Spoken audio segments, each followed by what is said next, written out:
What would you do if the law was never on your side? Monroe was a town built on silence, a place where justice wasn't determined by right or wrong, but by who held the power. For decades, it was ruled by men like Hank Wilkins and Tom Brady, men who wore badges not to protect, but to control, intimidate, and silence those who dared to resist. But everything changed when Danny Carter arrived. A former NYPD detective, he didn't come to be a hero. He came to escape his past. But Monroe didn't need a hero. It needed someone who could burn down the old world to build something new.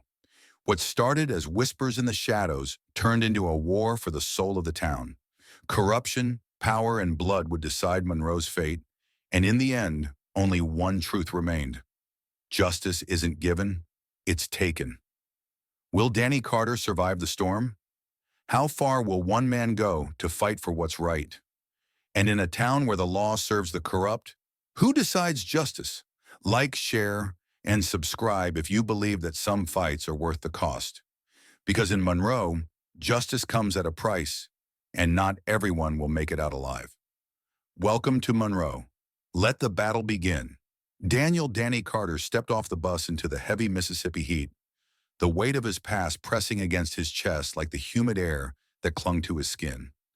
54 years old, a former NYPD detective, and now the newly appointed sheriff of a town that looked like it had barely changed since the 1960s.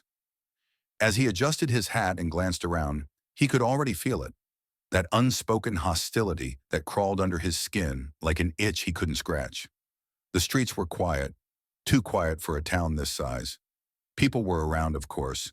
They always were in places like this, but they weren't welcoming him. They were watching him. A group of men outside a hardware store stared as he passed.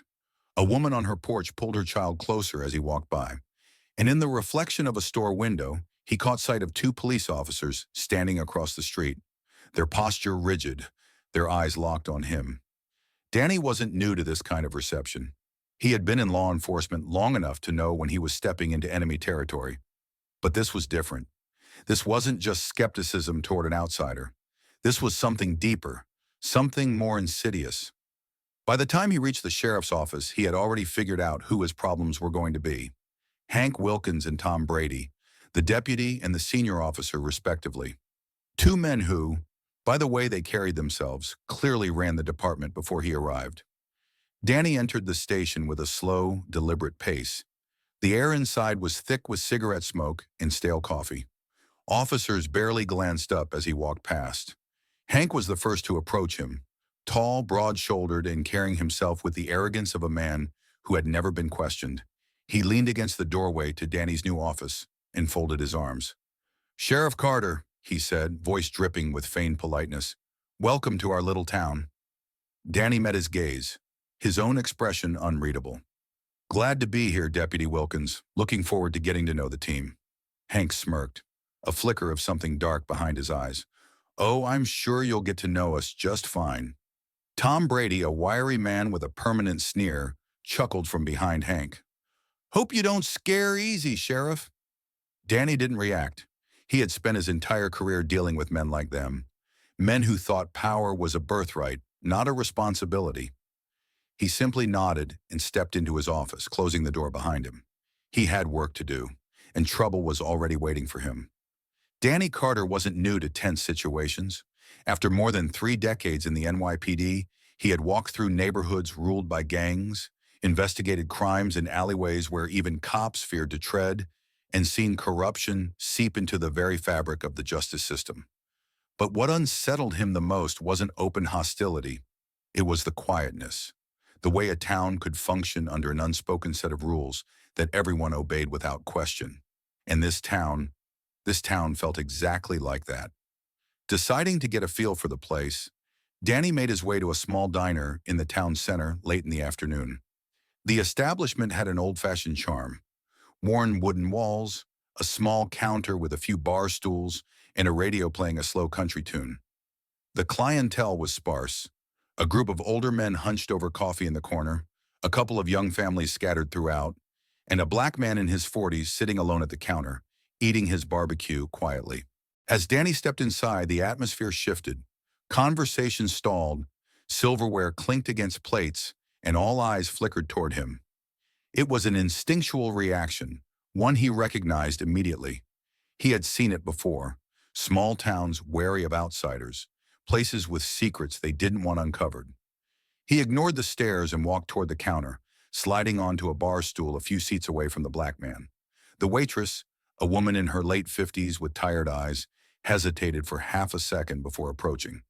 "Coffee," Danny said, offering a polite nod. She poured it without a word. Then the door swung open. Hank Wilkins and Tom Brady strode in, still dressed in their uniforms. The moment they entered, the tension thickened. It wasn't just the uniforms. Cops in uniform weren't an uncommon sight in a town like this.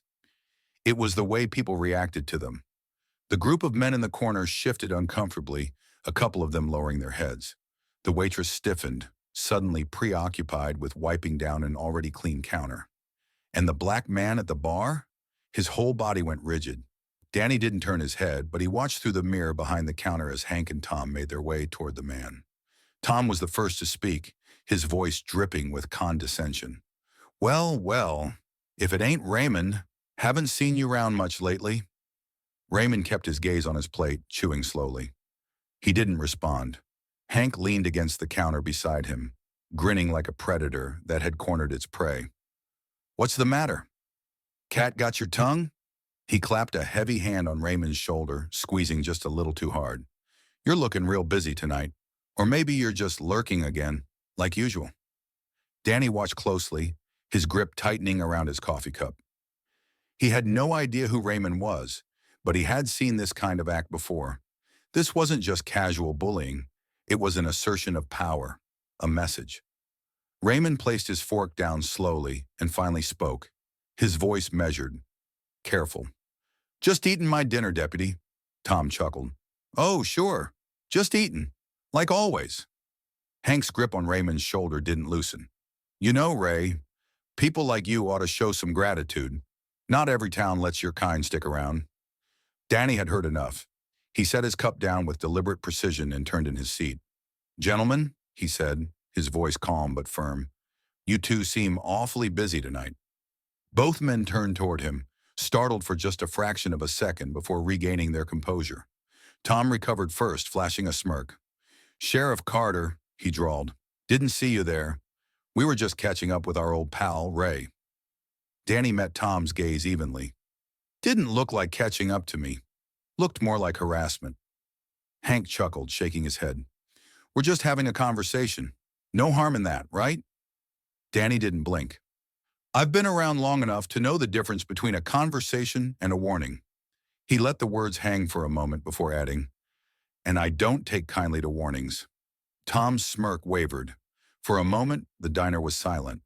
Then Hank let go of Raymond's shoulder, exhaling through his nose as if this was all some big joke. "You got a real protective streak, Sheriff," he said, a knowing glint in his eye. "I wonder how long that'll last."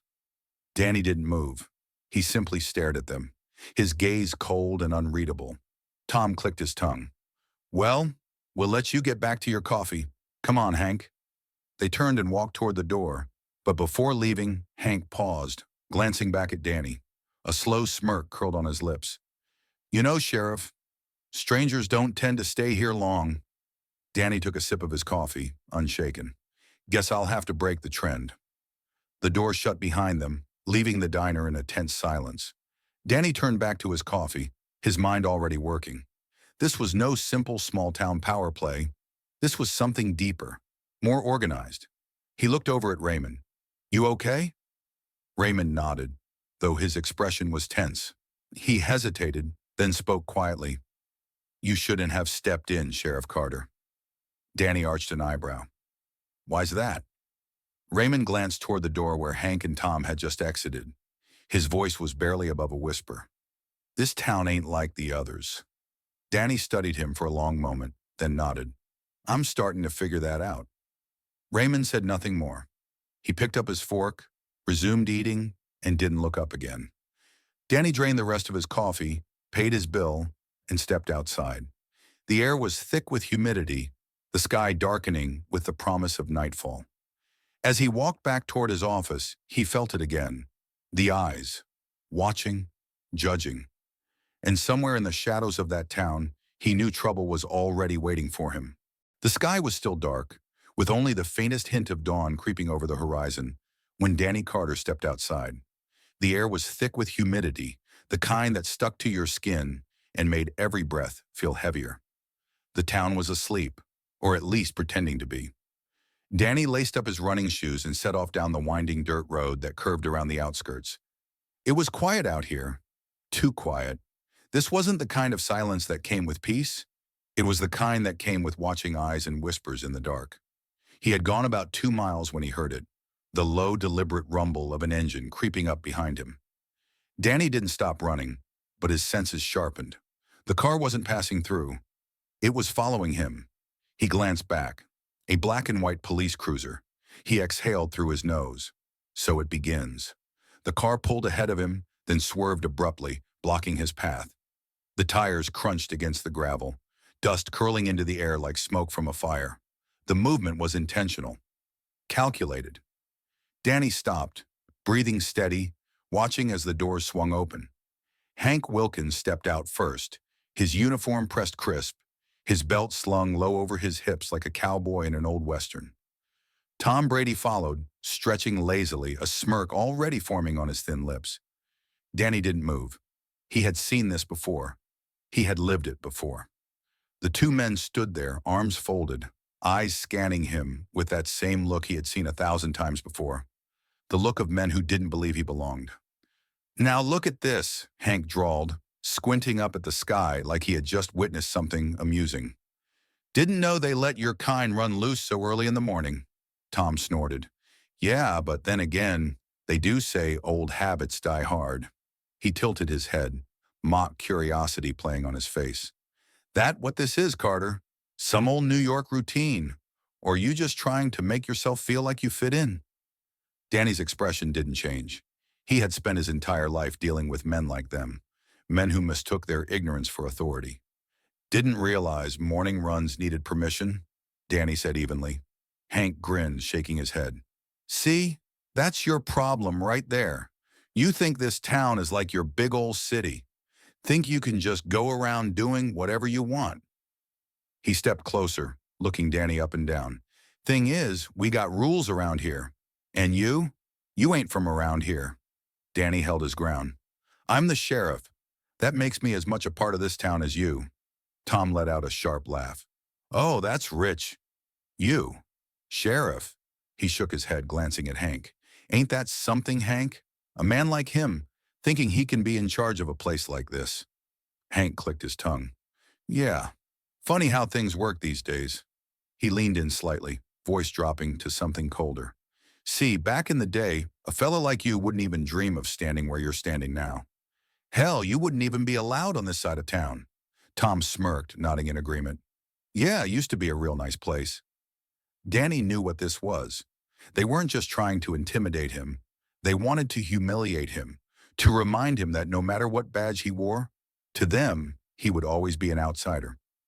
Danny tilted his head slightly, his voice still calm. "That's so?" Hank's smirk widened. "Oh, yeah. Town used to have some real fine men running things. Men who knew their place and kept order the way it was meant to be kept." He let his words hang in the air. "Then, well, times changed. Not for the better, if you ask me." Danny took a slow step forward, just enough to close the distance between them. "You're right about one thing," he said, his voice low but firm. "Times did change." Tom's smirk faltered. Danny's gaze sharpened. "And now?" "Now, I'm the law in this town, and if you've got a problem with that, well," he smiled slightly, "that sounds like a you problem." For a moment, no one moved. Then with sudden force, Tom shoved Danny in the chest. Danny barely stumbled. Tom's smirk returned. "You got a real big mouth, Carter. Real shame if someone shut it for you." Danny dusted off his shirt, his expression unreadable. "Careful, Tom. That almost sounded like a threat." Hank chuckled darkly. "What if it was?" Danny's voice dropped lower. "Then you'd better be ready for what comes next." The tension between them crackled like a live wire. Then Hank exhaled, rubbing his jaw like he was bored. "You know, Sheriff, you're real lucky we're in a generous mood today." Tom spat onto the dirt road. Yeah, real lucky. Hank turned to the cruiser but paused before getting in. He glanced over his shoulder, eyes glinting with something dangerous. You best watch yourself, Carter, he said lightly, almost playfully.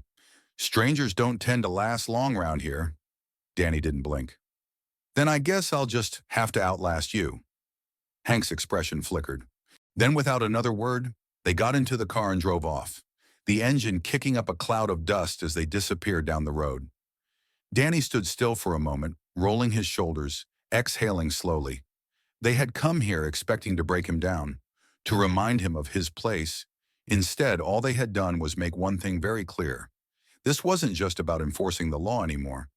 This was about tearing down the very idea that men like Hank and Tom had any real power left.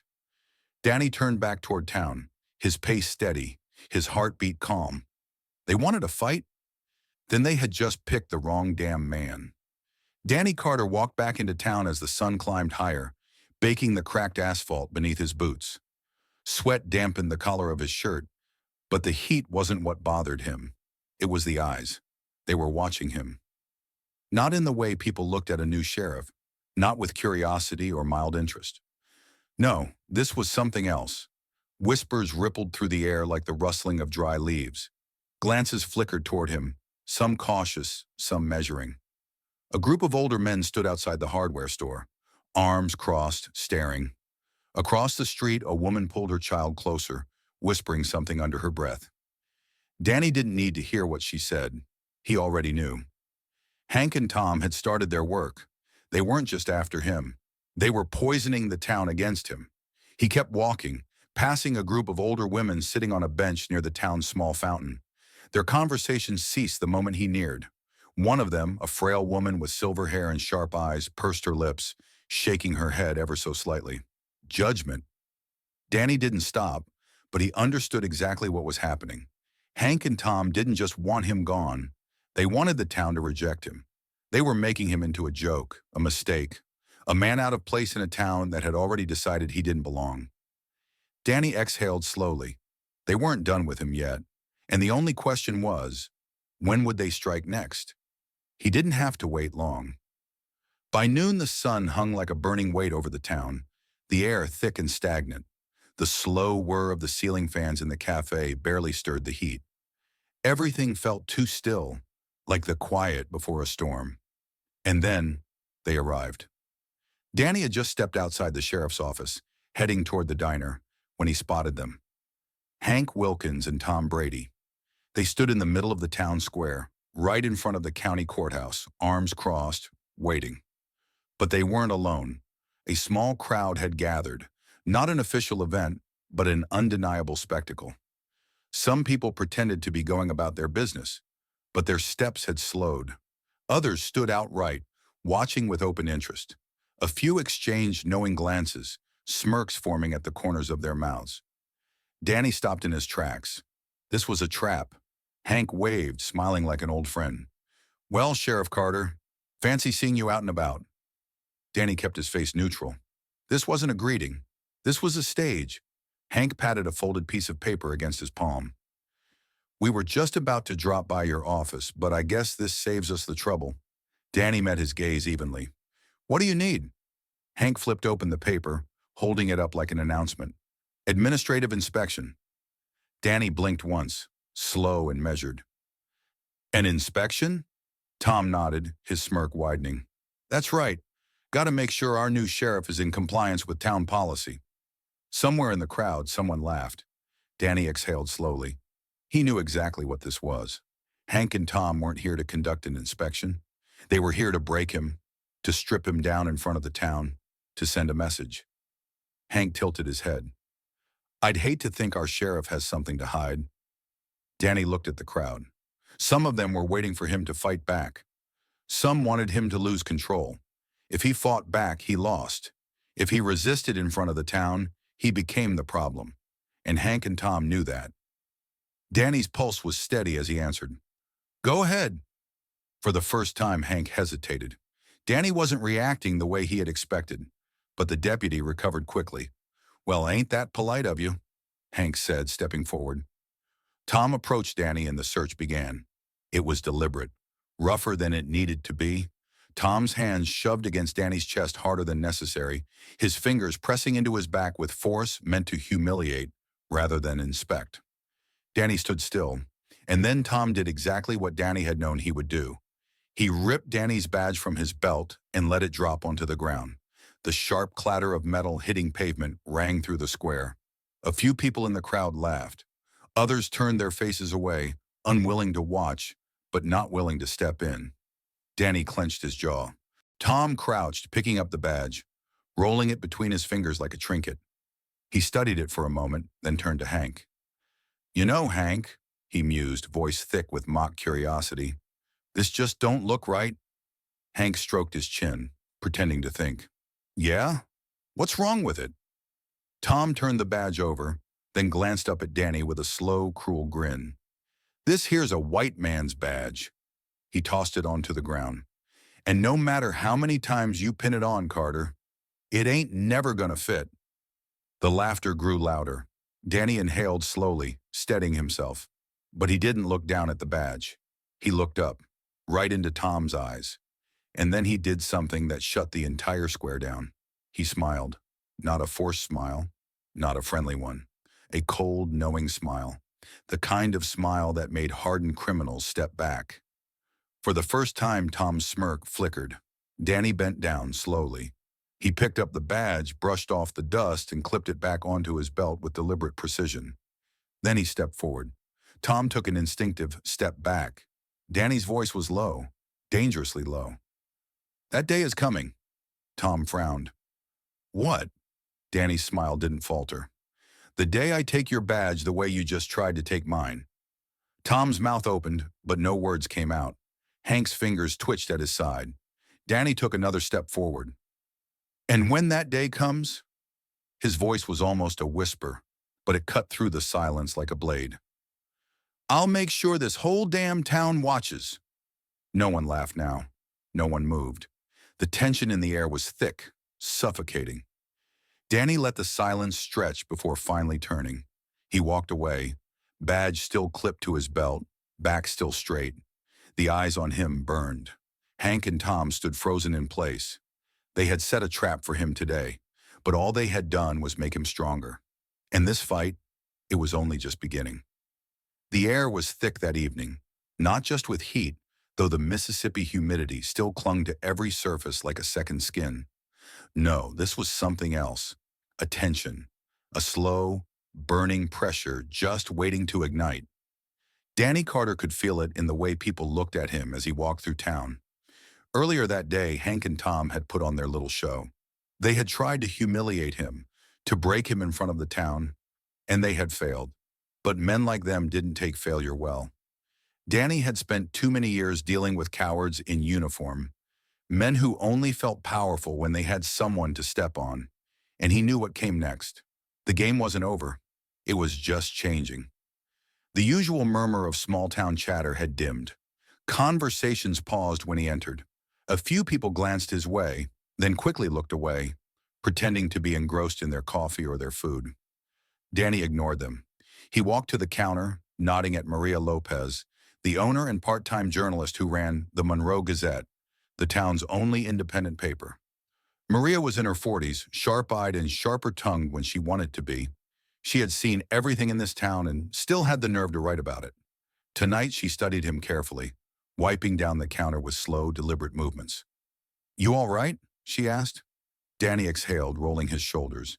"Peachy," Maria snorted. "Yeah, sure." She tossed the rag over her shoulder. "Saw the little circus show Hank and Tom put on today." Danny met her gaze. "Did you film it?" Her lips quirked into a wry smile. "Oh, I filmed it." She tapped her phone. "Not sure how long it'll stay up if I post it, though. The sheriff before you? He had a habit of making inconvenient stories disappear." Danny hummed. "I'm not him." Maria nodded, serious now. "Yeah, but you're still standing in his grave." And that was the truth of it. The last sheriff had been part of this town's old guard, a man who didn't just allow corruption, but benefited from it. Danny was an intruder, someone who had come in and disrupted the balance. The town had operated on fear and silence for so long that some people had forgotten what a real lawman looked like. And now they were all waiting to see who would win. Danny took his coffee, sipping it slowly. You think they'll make a move soon? Maria leaned in slightly. You're the cop, she said. But if you ask me, she glanced toward the window, where a few men stood on the street corner, talking in low voices. They already have. Danny was halfway home when his radio crackled to life. Sheriff Carter, we got a situation out near the South Side Bridge. It was Officer Ellis, one of the few cops in town who hadn't openly sided with Hank and Tom, a younger officer, still naive enough to believe in the badge. Danny pressed the radio to his mouth. What's the situation? Static for a moment. Then, got a body, suspicious circumstances. Danny stilled. A body. Southside Bridge was just on the outskirts of town. Isolated. Dark. A perfect place for an ambush. Danny knew a setup when he saw one. But if he ignored the call, if he let himself be scared, then they'd already won. Copy that, he said. I'm on my way. The road leading to the bridge was too quiet. Danny kept his headlights dimmed as he approached. There was only one patrol car parked near the edge, its lights flashing lazily. He saw Ellis standing beside it, shifting uncomfortably. And standing next to him, Hank and Tom. Danny pulled up slowly, his instincts screaming at him. Something wasn't right. He stepped out of the car, keeping his posture relaxed but his senses sharp as a blade. Ellis, he greeted, his voice calm. Where's the body? Ellis hesitated. He looked pale under the flashing lights, his fingers twitching near his belt. Danny followed his gaze and froze. There was no body, just a stain on the ground. Dark, fresh, spreading. A trick. A message. Danny barely had time to react before Hank moved. A hard shove. Danny was slammed against the hood of his own truck. He caught himself before his skull cracked against the metal. But before he could push back, Tom grabbed his arm, twisting it behind his back. It was an ambush, and it had been planned perfectly. Hank leaned in, his breath hot against Danny's ear. Told you, Carter, he murmured. This town don't belong to you. Danny gritted his teeth. That why you had to jump me in the dark? 'Cause you were too scared to do it in daylight? Hank's grip tightened. You just don't know when to shut the hell up, do you? Danny turned his head slightly, meeting Hank's gaze head-on, unshaken, unbroken.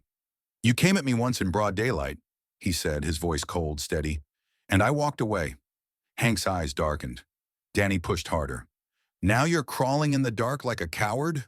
He let a smirk ghost over his lips. Almost like you're afraid of something. Hank's fingers twitched. A mistake. Danny moved. A sharp twist. Tom lost his grip. Danny drove his elbow into Hank's ribs. Hank stumbled back, cursing. Tom went for his gun, but Danny was faster, swinging a fist into Tom's jaw before he could draw. Ellis stepped back, frozen. Hank recovered, spitting blood onto the dirt. His eyes burned with fury. You stupid son of a... Danny drew his gun, aimed it right between Hank's eyes. The silence was thick, electric, pulsing. Tom was still on the ground, groaning. Ellis looked like he was about to be sick. Danny didn't blink. Try it again, he said, voice even. See what happens. Hank didn't move. His fingers flexed at his sides, but he knew. He knew. Danny wasn't bluffing. Not anymore. Slowly, Hank raised his hands. Danny took a step back, gun still trained on him. This ain't over, Hank hissed. Danny smiled, sharp and dangerous. I know. And for the first time, Hank looked afraid. The Mississippi night was thick, heavy with the scent of damp earth and pine. It wasn't just dark. It was oppressive. The kind of night where shadows stretched longer than they should. Where the quiet wasn't peaceful but suffocating. Danny Carter stood near the hood of his truck, his gun still leveled at Hank Wilkins. His breathing was controlled, but his pulse pounded beneath the surface. Hank wasn't moving. Neither was Tom, still sprawled in the dirt where Danny had laid him out. His lip was split, his eyes wild with rage. But he wasn't making a move yet. And Ellis, the young officer who had called Danny out here, was caught somewhere in between. His hands were twitching near his belt, torn between duty and the silent, suffocating loyalty that had been drilled into him by this town. Danny didn't lower his gun immediately because this moment, this very second, would decide everything. The way Hank's fingers twitched at his sides, the way Tom's breathing came out ragged, the way Ellis couldn't even look Danny in the eye. They had expected tonight to go differently. They had planned to put him in the ground. Instead, he had won. But the thing about men like Hank and Tom, they didn't take loss well. Danny finally, slowly lowered his gun. Not because he trusted them, but because he needed them to know that he wasn't scared, that they had tried and they had failed. The silence stretched too long before Hank finally took a breath, straightening himself like he could still claw back some kind of control. He let out a low, humorless chuckle, wiping the blood from his mouth. "Well, look at you," he muttered. His voice was thick, laced with something just shy of disbelief. "Guess New York ain't knocked the fight out of you yet." Danny didn't flinch, didn't rise to the bait, because he didn't need to. He had already made his point, and Hank hated it. The deputy spat onto the dirt, eyes flickering to Ellis, then back to Danny. His smirk was forced now, the kind a man wore when he knew he'd lost but still wanted to pretend otherwise. "This ain't over," Hank finally said. His voice was low, but there was no mistaking the promise in it. Danny tilted his head slightly, his voice just as quiet, just as deadly. "No, it ain't." Tom finally staggered to his feet, wiping his own bloody lip, but he didn't say a damn word. Neither of them did. Not as Danny climbed back into his truck. Not as he started the engine and drove away. Not as the dust from his tires settled back into the cold Mississippi night. The drive home felt longer than usual, not because of distance, but because of the weight of it all. Danny Carter had spent over 30 years enforcing the law. He had faced down killers, gangsters, and corrupt cops. He had seen the worst of men and still believed, somewhere deep down, that the law could be something more than just a weapon in the wrong hands. But tonight it was clear as day. This wasn't a town where the law had power. This was a town where men had power, and the law was just a tool they used when it suited them. His hands tightened around the steering wheel. Hank and Tom had made their move, and they had failed. But Danny knew, without a doubt, that this wasn't over, because men like them didn't stop. They escalated. By the time he pulled into his driveway, the exhaustion had settled deep into his bones, but he knew better than to let his guard down. Not yet. He climbed out of the truck, the night too quiet around him. He took a slow breath, scanning the tree line, and that's when he saw it. A shadow, just beyond the edge of his property, barely visible in the darkness. Watching. Danny didn't move, didn't react. He simply stood there, waiting. The figure lingered for a beat too long. Then, just as silently as it had appeared, it vanished into the woods. Danny exhaled, slow and steady, before stepping onto his porch. So it begins. In the distance, hidden behind a row of houses, a small group of men stood in a tight circle, speaking in hushed tones. Their voices were low, but the intent behind them was unmistakable. One of them, a man older than Hank, with a face carved from years of control over this town, nodded slowly. "Tomorrow," he murmured, his voice calm, measured, "we remind him where he really belongs." Another man chuckled, lighting a cigarette. "Think he'll break?" The older man watched the glow of the ember flicker in the dark. "He will." A pause. "They all do." And with that, the plan was set. Danny Carter wouldn't just be threatened tomorrow. Tomorrow they would break him in front of the whole town. The next morning, the air was different. It wasn't just another humid Mississippi day. There was a weight to it, something thick and heavy settling over the town like an oncoming storm. Danny Carter felt it the moment he stepped outside. The quiet, the unnatural stillness, and the eyes. People were watching him. They weren't glaring. They weren't whispering. They were waiting. For something. For what? Danny wasn't sure yet, but he knew, deep in his bones, it was coming. The call came just after noon. Static crackled through the radio. Then a voice. "Hank. Sheriff Carter, we got a situation down at the square. Gonna need you here. Now." Danny didn't answer immediately. He knew this was it. They had tried to intimidate him. They had tried to ambush him. They had tried to break him in the dark. And now, they were going to try and break him in the light. Danny reached for his gun belt, clipped it around his waist, and took a slow, steady breath. Then he got into his truck and drove toward the town square. Danny pulled up to a crowd, bigger than he expected. The town square was packed. Shop owners, old men on benches, mothers with their children, young men leaning against parked trucks, arms crossed, waiting for him, his stomach coiled tight. He climbed out of the truck slowly, scanning the crowd.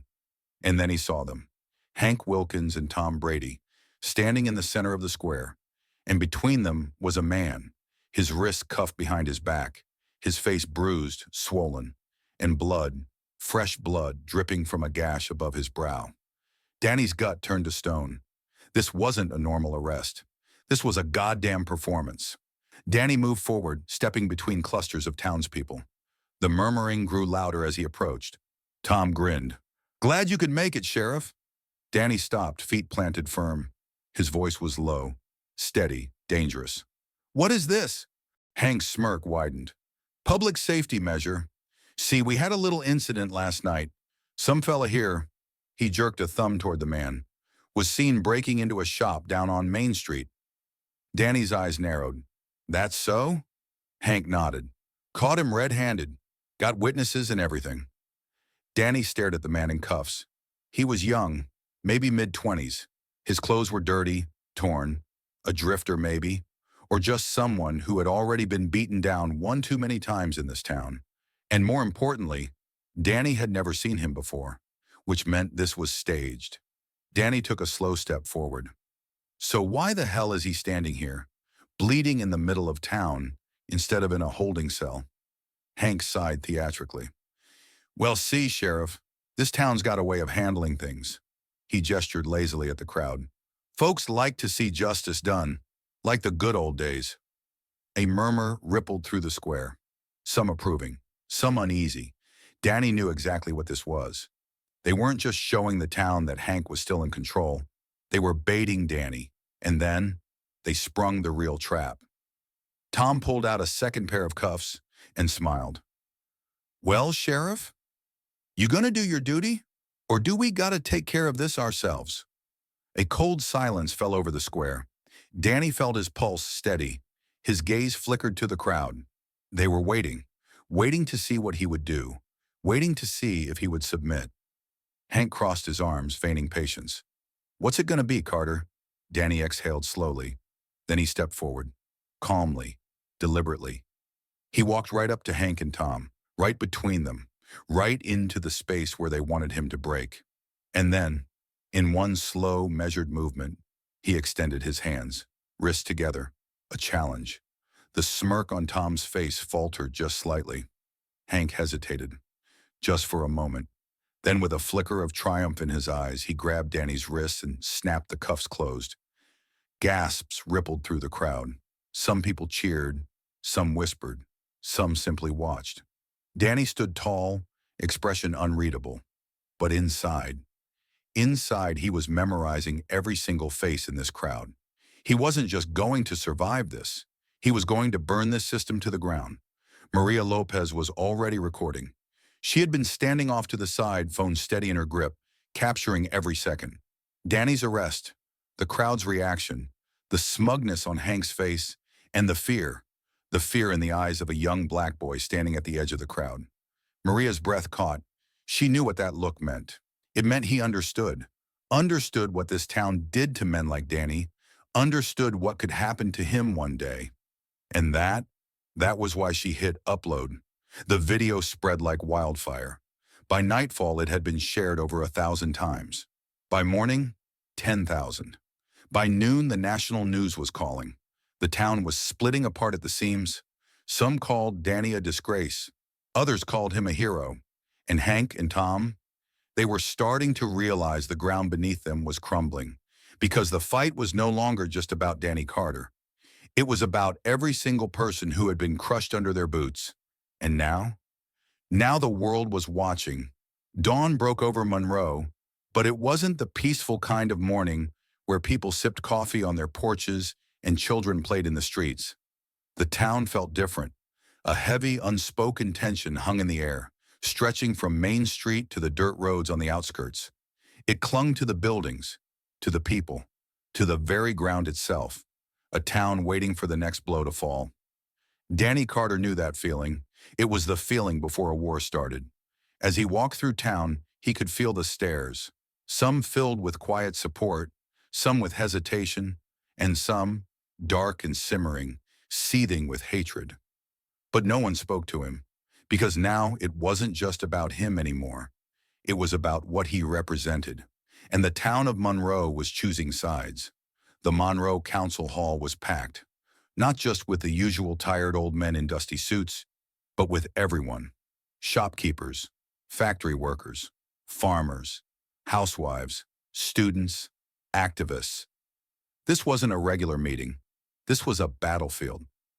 At the front of the room sat Mayor Douglas Holloway, an aging politician who had long since traded leadership for survival. His thin hands gripped the gavel with uncertainty. On one side sat Hank Wilkins and Tom Brady, smug in their chairs, flanked by their supporters, local business owners, wealthy landowners, old blood families. The kind of men who never had to fear the law because they owned it. On the other side, Danny's people, not just the ones who spoke out before, but the ones who had finally had enough. Young black men and women who had been pulled over too many times for fitting the description, parents who had buried their sons and daughters under the excuse of accidents, people who had been silenced their whole lives, standing up for the first time. And in the middle, Danny Carter, wrists cuffed, still wearing the same clothes from the day before, a prisoner in his own damn town. The mayor cleared his throat, tapping the gavel nervously. We are gathered here today to discuss the unfortunate, a woman's voice cut through the air. It was Maria Lopez. She stood at the back of the room, arms crossed, fury burning in her eyes. What happened yesterday wasn't unfortunate, Mayor, she said. It was a goddamn public execution. A ripple of murmurs spread through the room. Hank leaned back, smirking. Watch your mouth, Maria. Don't want you ending up in trouble now, do we? Maria didn't blink. The whole world saw what you did, Hank. She turned to the crowd. You all saw it too. Silence. Then a voice from the back. An older black man, his hands scarred from decades of hard labor. We saw. Another voice, and another, until the whole damn room was shaking with voices. Mayor Holloway panicked, slamming his gavel. Order! Slowly the voices died down. And Danny smiled, because the tides were turning. He turned his gaze to Hank and Tom. You wanted to humiliate me. His voice was low, steady, dangerous. You should have killed me when you had the chance. The words hung heavy in the air, because everyone in that room knew this wasn't over. Danny barely had time to breathe before the town erupted. People spilled out of the council hall arguing, shouting, screaming. On one side, those who had always controlled Monroe, realizing they were losing their grip. On the other, those who had never spoken before, finding their voice all at once. Danny knew what was coming, and when the first bottle shattered against the pavement, when the first fist was thrown, when the first shot rang out somewhere in the distance, he knew the war had begun. The call came just past midnight. Danny had barely left the station when his radio crackled. Sheriff, fire at the Gazette. It's bad. He was already in his truck before the dispatcher finished. When he arrived, the flames had already devoured half the building. The red glow stained the night sky, smoke curling upward like a damn funeral pyre. Maria stood on the sidewalk coughing, her clothes covered in soot. Danny ran toward her. Maria, I'm fine, she rasped, waving him off. But my office... She turned toward the flames. Danny did too. The Monroe Gazette, the only voice in town willing to speak the truth, was gone, burned to ashes. From across the street they watched. Not Hank, not Tom, the real men behind this town. Men who had controlled Monroe long before Hank ever put on a badge. Men who didn't just beat their enemies in the streets, they buried them in the swamps. One of them, a tall man in a sharp black suit, took a slow drag from his cigarette. Thought you said Carter would fold. Hank, standing stiffly beside him, clenched his jaw. He will. The older man exhaled smoke. He better. Because now, this wasn't just about one sheriff anymore. This was about keeping Monroe exactly the way it had always been. And if Danny Carter wanted a war, they would give him one. Danny turned to Maria. You back up the files? She scoffed, holding up her phone. Please, who the hell do you think you're talking to? Danny nodded once. Then he turned toward the crowd gathered at the fire, and he saw them, Hank, Tom, and the men standing behind them, the ones who truly ran this town. They weren't grinning anymore. They were waiting to see if this was the moment that broke him. Danny took a slow breath. Then he smiled. Not in amusement, not in joy, but in promise. And he leaned in, just enough for Hank to hear. You should have killed me when you had the chance. Then he walked away. Because now, this wasn't a fight. This was war. Monroe had always been a town built on silence, a town where people knew better than to speak out, a town where men like Hank Wilkins and Tom Brady didn't just enforce the law, they decided what the law was. But tonight Monroe was loud. The fire at the Monroe Gazette was still smoldering when the first protesters gathered outside City Hall. By sunrise there were dozens of them. By noon there were hundreds. Justice for Carter! Down with corruption! No peace without justice! The chants echoed through the streets, bouncing off the old brick buildings, rattling the windows of the very people who had spent years pretending Monroe didn't have a problem. Danny Carter watched from his office window, arms crossed, his face unreadable. Maria Lopez stood beside him, her voice hoarse from yelling all night. This is it, she said. This is the moment. Danny didn't look at her. This is the moment where they decide if they want to fight back. Maria frowned. You think Hank and Tom are just going to let this happen? Danny finally turned to her. His eyes were cold, calculating. I think they're already planning their next move. And he was right. At the edge of town, behind the closed doors of a darkened warehouse, Hank Wilkins was pacing. The place smelled like oil, dust, and stale cigarettes. Tom sat on a stack of crates, tapping a knife against his knee, his expression dangerous. We're losing control, Hank, Tom muttered. The whole goddamn town is turning against us. Hank spun around, eyes burning. I know that, Tom. You think I don't see what's happening? Tom smirked. Then maybe it's time we remind them who really runs this town. Silence. Then Hank exhaled slowly, his shoulders relaxing. A decision had been made. All right, Hank said. No more games. He turned to the men standing in the shadows, the real men who had built Monroe on backroom deals and blood-stained money. We end this, Hank said. Tonight. It happened just after sunset. Danny had just finished speaking with a group of protesters when his radio crackled to life. Static. Then a voice, frantic and broken.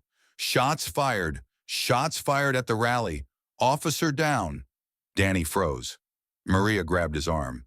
Danny, what? But he was already moving, already running. He reached the town square in under 5 minutes, and what he saw made his blood run cold. A young black man lay on the pavement, clutching his side, his shirt soaked with blood. A teenager, barely 16. Danny dropped to his knees, pressing down on the wound. Stay with me, kid. Stay with me. The boy's eyes fluttered, filled with pain and fear. I was just... His breath hitched. I just wanted to see... Danny gritted his teeth, pressing harder. You're going to be fine. Stay with me. The sirens were wailing now, but it was too late. Danny felt it the moment the boy stopped breathing. A teenager, a kid, gunned down for standing in the wrong place.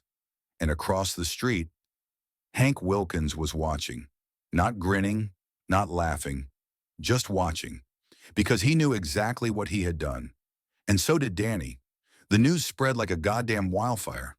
A teenager was dead, shot by someone who didn't want change, someone who wanted Monroe to stay exactly as it had always been. And that was the final straw. By nightfall, the protest turned into something else. Rage swept through the town, swallowing Monroe whole. Windows shattered. Fires lit up the sky. People screamed, fought, bled. This wasn't just a protest anymore. This was a war. Danny stood in the chaos, watching everything fall apart. And then, a gunshot rang out. Danny turned just in time to see Maria hit the ground. Blood bloomed across her shoulder. Danny sprinted toward her. "Maria! Maria!" She gritted her teeth. "I'm fine," she hissed, gripping his arm. "But Danny, this is it. They won't stop now." Danny looked around at the town that had turned into a battlefield, and he knew she was right. They weren't going to stop, not until one side was left standing. Danny turned toward the police station, toward Hank and Tom, and he made his choice. Monroe was dying. The fires from the riots still burned in the distance, glowing like embers of a long-suppressed rage finally unleashed. Smoke curled into the night sky, twisting through the air like restless ghosts. The streets were littered with broken glass, overturned trash cans, and the faint metallic scent of blood. The once quiet town square had become a battlefield, not just of bodies, but of ideals. Danny Carter stood at the edge of it all, breathing in the destruction around him. This was never what he wanted, but it was inevitable. There were two paths now. Either he finished this, or Monroe stayed the same forever. And Danny Carter was done letting this town rot. He turned, gripping the gun at his side, because he knew where he needed to be. He knew where Hank Wilkins was waiting. Danny didn't take his truck, didn't call for backup, didn't wear his badge, because tonight, the law didn't matter anymore. Tonight was about justice, or revenge, maybe both. The thought curled in his chest, but he shoved it down. He moved through Monroe like a shadow, his boots crunching softly on the gravel as he passed the burning wreckage of what used to be a quiet town. The people had either fled or barricaded themselves inside their homes, waiting for the storm to pass. But Danny was heading straight for the eye of it. He knew exactly where Hank and Tom would be. The old slaughterhouse sat just beyond the town's edge, a hulking corpse of steel and rust. Once, it had been the beating heart of Monroe's economy. Then it became something else, a place where men like Hank and Tom took those who crossed them, a place where the screams were never heard over the sound of the trains passing in the night. Danny had been here before. Years ago, when he first arrived, he heard the stories. And now he was walking right into the devil's den. The door creaked as he pushed it open, revealing the dim glow of a single, swinging light bulb. And beneath it, Hank Wilkins and Tom Brady. They were waiting, armed, smiling, like this was just another game. Hank clapped slowly, his fingers slick with sweat and something darker. Well, here we are." Danny didn't stop moving, didn't blink. "You know why I'm here?" Hank's grin widened. "Do I?"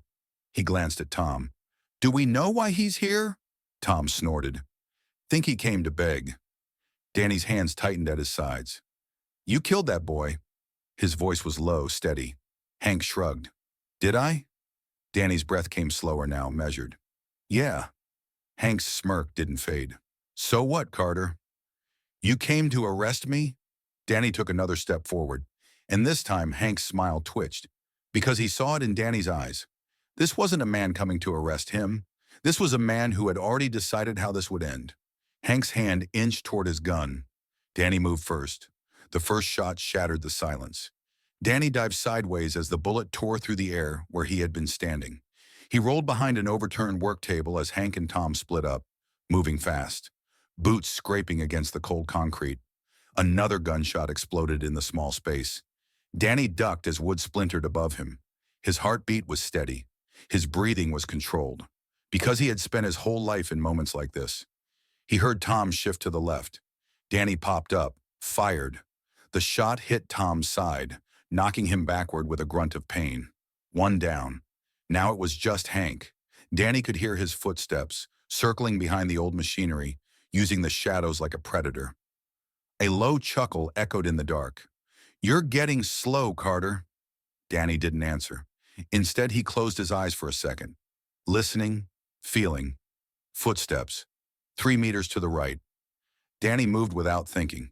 He swung around the corner and fired. The bullet ripped through Hank's shoulder, spinning him back against the wall. Hank gasped, clutching at the wound. But he wasn't done. With one last surge of adrenaline, he raised his gun. Danny had less than a second to decide. Time slowed. Danny could see everything. The sweat on Hank's forehead, the blood soaking through his shirt, the way his fingers trembled on the trigger. If Danny hesitated, Hank would shoot first. If Danny fired, Hank would die. And for the first time that night, doubt clawed at Danny's chest.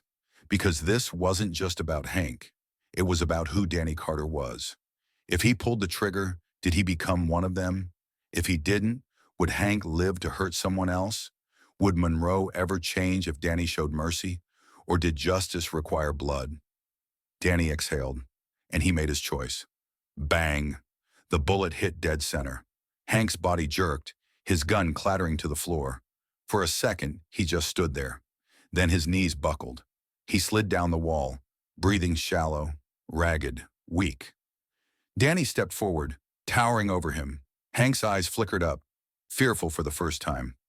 You! Hank coughed, blood staining his lips. You think you won? Danny knelt, voice low, quiet. I know I did. Hank tried to speak. He never got the chance. His breath stopped, and Hank Wilkins was gone. Danny stepped outside the slaughterhouse, breathing in the night air. The town was still burning, but the fire inside him, it had finally gone cold. By morning, Monroe knew. Danny Carter had killed Hank Wilkins. Tom Brady was in custody, and the men who had once owned this town from the shadows, they were running scared. Because Monroe didn't belong to them anymore. Monroe woke to a town that didn't know itself anymore. The fires had burned out, but their scars remained. Smoke clung to the buildings like a ghost of what had happened. The streets were littered with the aftermath of war. Shattered glass, broken storefronts, overturned trash cans. But the real damage? It wasn't in the buildings. It was in the people. The ones who had screamed for change. The ones who had fought to stop it. And the ones who had stood by and done nothing. Everyone in Monroe was waiting for someone to tell them what came next, and all eyes were on Danny Carter. The man who had pulled the trigger, the man who had shattered the old world with a single gunshot. Now they wanted to know, what happens after the fall of a tyrant? Because justice had come, but at what cost? The black SUVs arrived just after dawn. No sirens, no flashing lights, just quiet, methodical efficiency. The federal government had finally come to Monroe. Danny watched from the steps of the police station as the men in suits emerged, their faces unreadable, their movements precise. They were the kind of men who didn't just observe history, they decided how it would be written. One of them, a tall, sharp-eyed man with graying hair, approached. Sheriff Carter, he said. Danny didn't flinch. Agent Dawson. Dawson studied him. You know why we're here. Danny exhaled. He did. This wasn't just about Monroe. This was about a sheriff who had killed a man outside the law. A town might forgive that. The government? Never. The air in the small room was thick, suffocating. Danny sat across from Agent Dawson, a plain wooden table between them. The walls were bare, the single overhead light too bright, too sterile. Danny had been in rooms like this before, rooms where men tried to justify the unjustifiable. Now he was the one under the light. Dawson folded his hands. You shot Hank Wilkins, point blank. Danny didn't deny it. Dawson leaned forward. Do you regret it?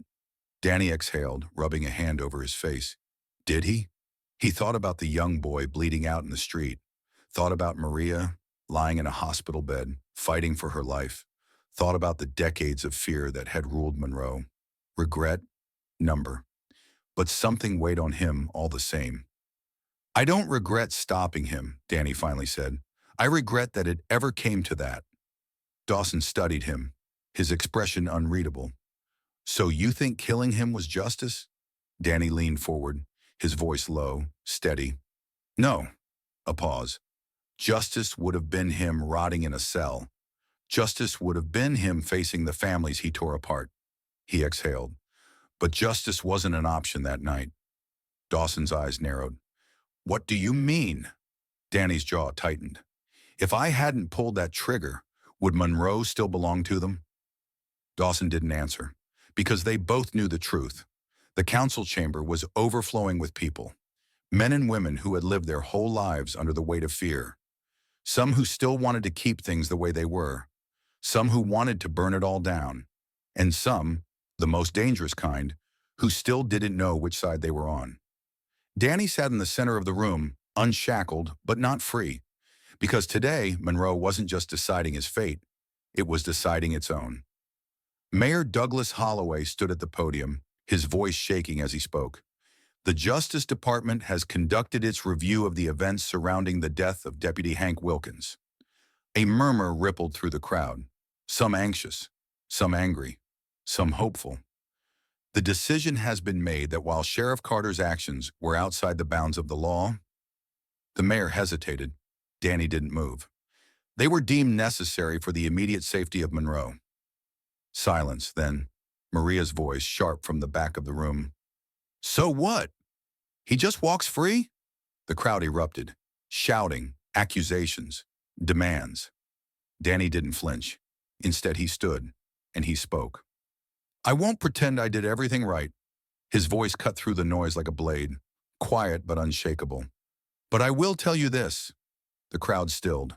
For years, this town belonged to men like Hank Wilkins. His gaze swept the room. They ruled with fear, with silence.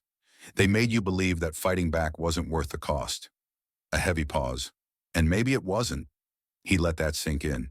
Because this town bled for its freedom. His voice lowered. People died. Families were broken.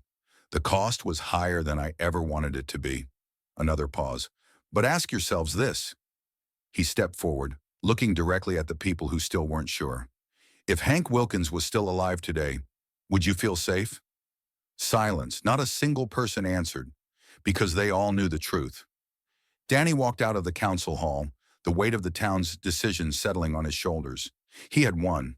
But at what cost? Monroe would never be the same. The Justice Department dismantled the corrupt police system. New elections were held. Maria recovered, but she never stopped fighting. And Danny? Danny left 6 months later. Not because he had to, but because his job was done. He wasn't a savior, wasn't a hero. He was just a man who had made a choice. And now Monroe had to decide its own future. The story of Monroe is not just about one man fighting against a corrupt system. It is about the struggle for justice in an unjust world. Danny Carter was not a hero. He was a man who crossed the line to bring down those who had controlled Monroe through fear and oppression. But the real question remains, can justice ever be achieved without sacrifice? Justice is never given. It must be taken. The people of Monroe did not free themselves because someone came to save them. They did so because they finally chose to fight back. The truth is, corruption thrives not because it is powerful, but because people allow it to exist in silence. Sometimes doing what is right does not align with what is legal. Danny killed Hank Wilkins not because he wanted to, but because he had no other choice. In a world where the law serves those in power rather than the people, justice often demands imperfect solutions. Change always comes at a cost. Monroe was freed, but at what price? Lives were lost, trust was broken, and Danny himself had to walk away, carrying the weight of the choices he made. Justice, real justice, is never without pain. In the end, this story asks one simple question. When faced with corruption and injustice, will you stand even when victory is uncertain? Because justice is not just an ideal, it is a choice.